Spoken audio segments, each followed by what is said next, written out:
Tajahao! Hi everyone!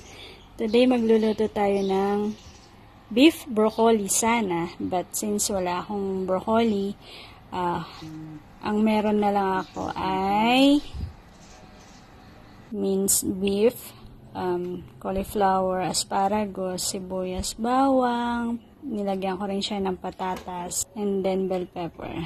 So first, put oil on the pan. And then, the sibuyas. Let's make it golden brown.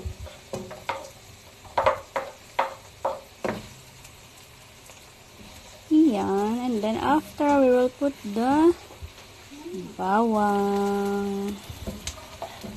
Hintayin lang din natin magkulay brown yung bawang. Olive oil nga pala yung ginamit ko dyan, mga guys.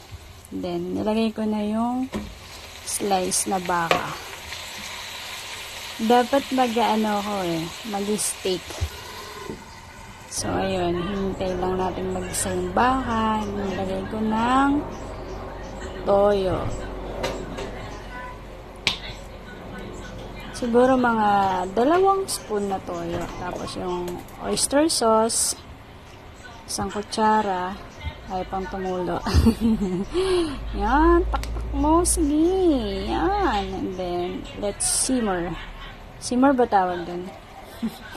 I-mix natin. Tapos, hayaan muna natin kumulo ng ilang minuto. And then, okay na. Nilagyan ko siya ng magic sarap.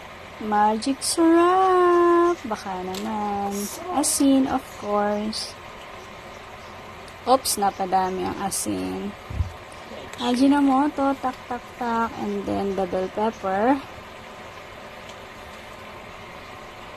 And then, hinalo ko lang po ulit. Hinalo lang siya. Tsaka ko inilagay yung patatas nung alam kong okay na siya sa timpla. And then, mix lang natin. Tapos, tatakpan natin. Tapos, lagay natin yung asparagus. Hinati ko na siya sa gitna.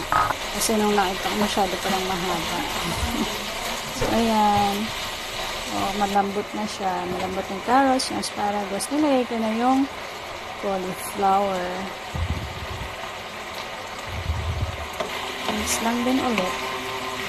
And then, nilagay ko na yung bell pepper at saka yung onion. Actually, may onion na siya nung una. So, sabi ko, hindi ko alam kung anong lutong gagawin ko din.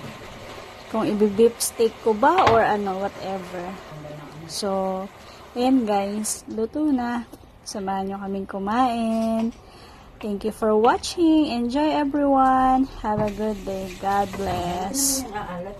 Hindi naman masyadong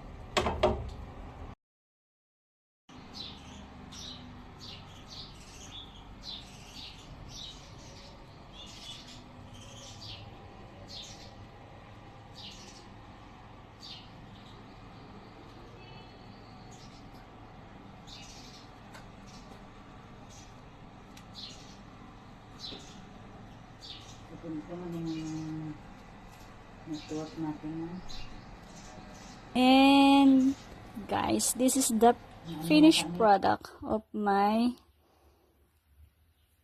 beef cauliflower asparagus steak. Thank you.